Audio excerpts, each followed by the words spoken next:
JSO arrests 3 of their own after a deadly shooting. We have a clear-cut case of officers violating the law. And now the family of the man killed shaken. I just want justice for my son. Plus, this is where I sleep. There's a homeless child in every school in St. Johns County. Tonight, a family invites us inside the tent they call home. And a family says their burial plot was repossessed. How to make sure this doesn't happen to you. First Coast News at 11 starts now. They did not have to shoot my son like they did. They did not have to. That mother that you just heard right there is reacting to the arrest of 3 detectives with the Jacksonville Sheriff's Office. Her son was shot to death by police during an undercover drug deal last week, and now the sheriff says 3 detectives tampered with evidence. First Coast News' Stephen Dial joins us from the north side with the latest. This is where that officer-involved shooting happened last week. Bullet holes are still very visible in front of the home, and this is where the suspect, Jerome Allen, was shot and killed. This is also where JSO Sheriff Mike Williams says his own officers did something illegal. I thank the sheriff for getting involved and doing what he did, but I just want justice for my son. I just don't want this to happen no more to nobody else. This is Tanya Wilson, the mother of Jerome Allen. Last week, investigators say while 3 undercover officers were doing a drug deal, Allen allegedly pointed what looked like a gun at the officers, but it was a fake. The officers shot and killed Allen at the scene. Do you believe that your son had a BB gun? I don't know. I'm not certain. Michael Wright was inside his home across the street that night. Here, I heard the gunshots that come out of the house. I come out of the house and see the man laying on the sidewalk. Wright believes the officers went too far in their use of force. Look at it for yourself. Turn your camera around and look at the wall. There's 22 shots in that wall, man. Sheriff Williams says shortly after that shooting, the undercover officers went to their car and removed several cans of beer. The sheriff says it's legal for undercover officers to use beer as props. The illegal part is when they removed it from the scene. We have a clear-cut case of officers violating the law. We still have a long investigation to do in terms of the police shooting, but I chose today to make take the step of taking action against the officers who we clearly see have violated the law in this case. The 3 officers were arrested and charged with evidence tampering. Meanwhile, Allen's mom just wants answers. I don't know. It's just like a dream to me, and I'm not waking up. Allen's mother says she is thankful that Sheriff Williams is making sure that no stone goes unturned. This investigation is ongoing. On the north side, Stephen Dial, First Coast News. So what do you do, like when we had tornadoes the other night? What do you do when it's stormy weather? We kind of just tuck ourselves in here. Had to put a tarp up because the tent was leaking through here. When is the last time you had to worry about where you would sleep at night or if you'd have food to eat? For so many of us, that is the furthest thing from our mind. We take for granted things like having indoor plumbing and having a roof over our head. Well, tonight, I want to introduce you to Trey. Trey is 4 years old, and when he showers in the middle of the woods without any running water. When he has to use the bathroom, this is it, this old Lincoln log bucket. There are more than 70,000 Treys in Florida, 70,000 homeless children. And if they're lucky, they get to sleep in a car or a motel. Think about that for a minute. We live in America. How can that happen to these innocent children? I've lived here on the First Coast for several years now. I had no idea that there were so many homeless children right here in our backyard. Trey's family graciously invited me into the woods to show me how they live. And what I saw, well, I'll show you. This little area here is more like for holding food. You guys can come in here, just gotta squat a little bit. Erica Alderman and her 4 young children moved to the First Coast right before Hurricane Matthew hit. The home they planned to rent got flooded. With nowhere to go. Wanna wipe my face off? I'll wipe yours off. They've lived in their car, motels, and now here, hidden in the woods off a dirt road in tents. This is the first time I've ever been put in a situation like this. And this is what we used to do for fun. And now I'll probably, once I get a place, never go camping again. Erica's 2 youngest kids go to preschool. Her oldest 2 attend elementary school in St. Johns County. I'm learning about math, multiplication, handwriting. What's your favorite subject? Ooh, recess. We're not showing his face because his mom says most of his classmates have no idea this is where he and his sister go. It's a little orange bug. It always crawls on paper. When they get off the school bus. My third grade, she gets dressed at school. She goes into the office, she gets cleaned up and gets dressed at school. And my 11-year-old, he gets showers every Monday and Fridays at school to stay clean. I mean, I'm sure it's pretty difficult on him, but as far as like their grades and stuff, their grades are great. Erica grew up in St. Johns County and moved back for the schools. It has the top-rated school district in the state. St. Johns County is full of pristine neighborhoods and manicured lawns. It's the second wealthiest county in Florida. But hidden among this booming community are hundreds of homeless students. More than 700, according to the district's latest numbers. Well, they're a little shocked that we even have homeless in St. Johns County, and then when I tell them we have homeless in every single school, that even shocks them a little more. Kim McNichol, the district's homeless liaison, says there are homeless children in every single public school in St. Johns County. Homeless, though not always how you might imagine. Some live in cars, many couch surf. Yuck. For Erica, one of the biggest challenges of being homeless Say, Bobby, your butt's dirty. is keeping her kids clean. The shower. They use this makeshift shower. It's right here. It's actually got the bucket in it. I don't know why, but there it is. That's normally back there. So where's the water come from? The water comes from a bag. It's in the truck. I gotta fill it up today. I can show you the bag in the truck, but it hangs there, and it's just like a regular shower. It's got a little shower head on it, on the hose, and take showers. Can't leave it run constantly or use the water, so I usually adjust the flow for the kids. So this is where you go to the bathroom? Yes, that is where we go to the bathroom. We put a bag in it, seat down, unfortunately. Her son took us inside his tent to show us where he sleeps. It's probably a mess right now, but this is where I sleep. I'll sit right here and you can wash me off. Living in the woods, they have to think about the wild animals. This week, raccoons got away with their loaf of bread. I asked Erica's son if he gets scared. No, it's normally just when I wake up because of the wild boars are out, and I just wake up alone. And so what do you think about living out here in a tent? I don't really like it really well because the mosquitoes bite you, and I don't really have friends to play with. Tonight, Erica and her kids are staying in a hotel. She told me that the Department of Children and Families called today to tell her that they're putting her family up in a hotel for 2 nights. And she told me she could not wait to take a hot shower. You may be wondering what you can do to help all of these innocent children. Well, get involved. The school district has a program. It's called Assist, and it helps identify homeless students, and it provides them with resources to break the cycle. They will gladly accept your donations. They're also looking for mentors. But this just isn't a St. Johns County problem. Look at how many homeless students are here on the First Coast. More than 2,000 in Duval County alone. Tomorrow night at 11, you're going to hear from a local judge who says DCF is not doing enough to help homeless children in Florida. And we'll show you just how many are living on their own with no mom, no dad, not even a legal guardian. You can learn more about this right now on firstcoastnews.com. All right, thank you, Heather. It's a story that really makes you think tonight. Well, tonight, a reminder for all parents to talk to your kids about online dangers. 12 alleged child predators are facing charges. Police say that these men come from all walks of life, but they all targeted children online for sex. Investigators found them in chat rooms, dating sites, and even online classified ads. The week-long sting called Operation Cupid's Arrow arrested suspects from Tallahassee to Lake City.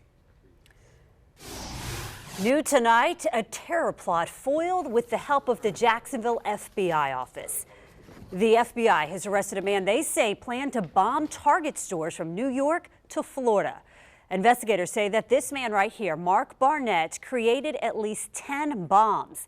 They say he offered to pay someone $10,000 to disguise them as food items and place them on store shelves up and down the East Coast. Investigators say Barnett hoped Target stock would plunge after the explosions, allowing him to cheaply acquire shares. If convicted, he faces 10 years in federal prison. Well, if you've ever had to plan a funeral, you know it can be very emotional and tough to handle. So that's why some people pre-plan their funerals and pick out their final resting spots. But What if you planned ahead, purchased burial plots for you and your family, only to find out that years later that someone else was buried in your spot? Well, it happened to one woman here on the First Coast, and it was legal. Julia Janae is on your side tonight and joins us live with how that's possible and how you can protect your final resting place. That's right, Anthony. This was essentially a plot repossession. A woman I talked to, Sarah Hunt, says both of her parents are buried here in the Rest Lawn Cemetery in Northwest Jacksonville. Back in 1953, they purchased 4 plots, 2 for themselves and 2 for other family members. The problem is that after they died, they were buried in those 2 plots, but one of the open plots was given to another person. It was reclaimed by the cemetery, and a stranger was buried there, something the daughter says she had no idea had happened.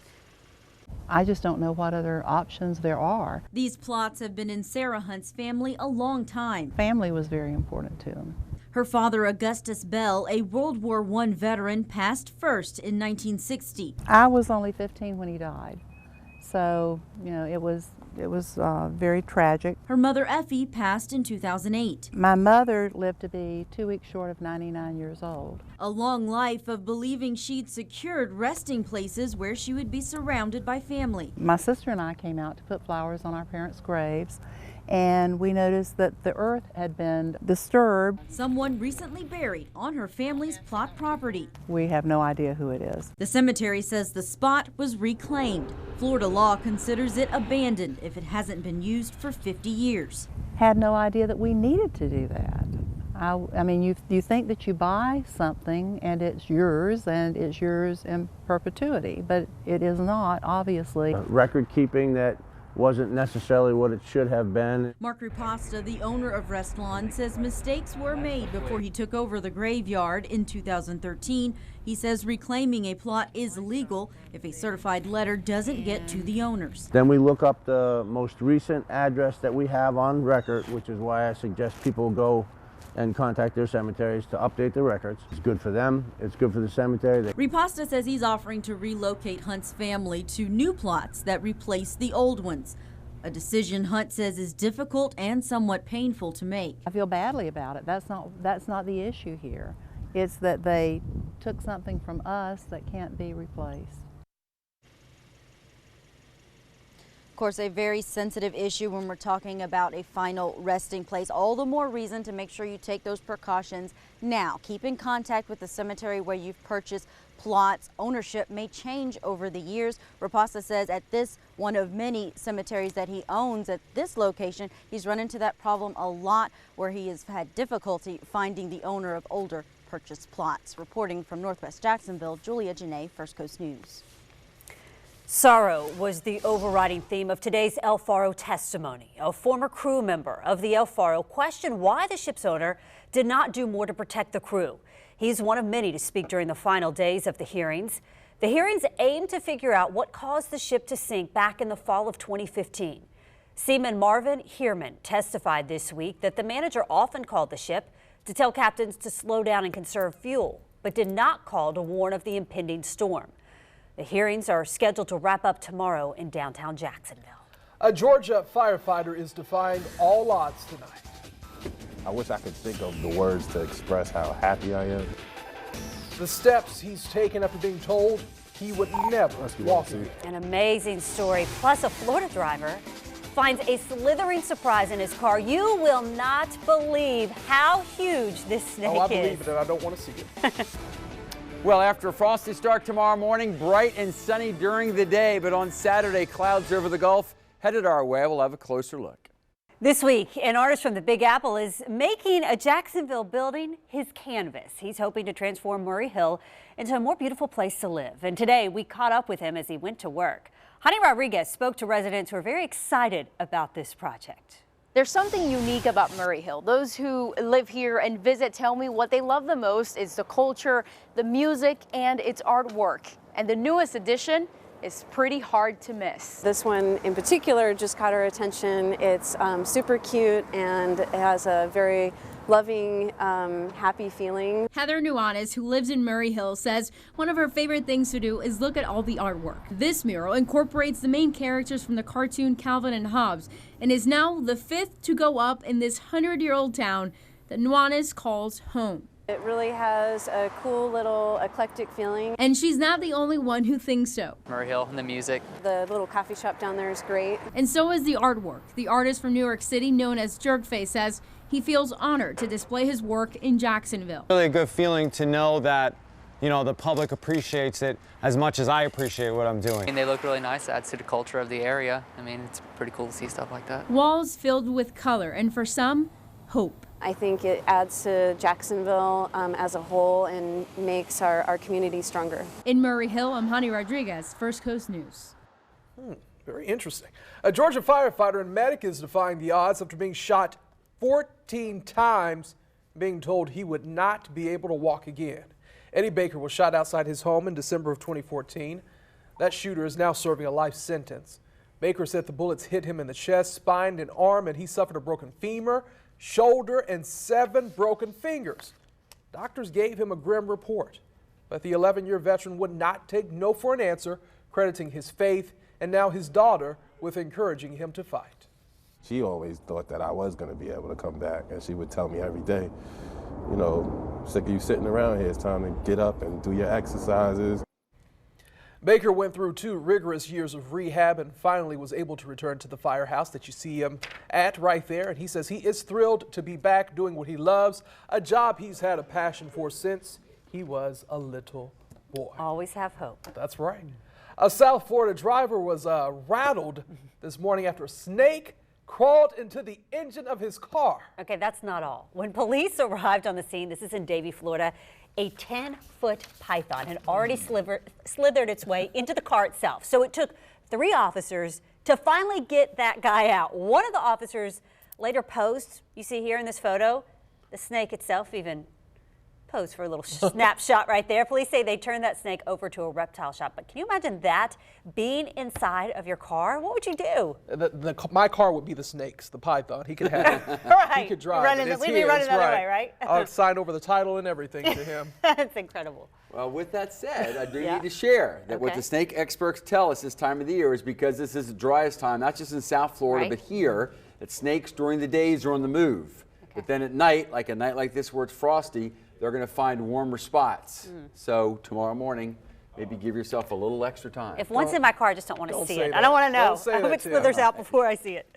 So folks, hopefully you are prepared that it is going to be not only a chilly morning, but the stage is set for frost for many areas except right along the river, the beaches, and the urban locations. But then, during the day on Friday, high pressure calls the first coast home. If anything, it's more down toward I-4. That means a light westerly breeze. Temperatures will rebound in a big way under beautiful sunny skies. But lurking, notice out over the Gulf of Mexico Friday evening, these will be showers and thunderstorms. Now, these showers and thunderstorms should weaken, but they're going to send a lot of clouds our way Saturday, and those clouds could become a bit more productive as well. So I'm not saying Saturday is going to be a washout, but Saturday will be much cloudier than our Friday, and there will be a little rain developing. But on Friday morning, we start off frosty. Again, 35 to 40 degrees, but that's at the 6-foot level on surfaces away from the water. Temperatures will be cold enough for some frost, but then many of us will see a 35, maybe a 40-degree rebound in the surface temperatures to the temperatures at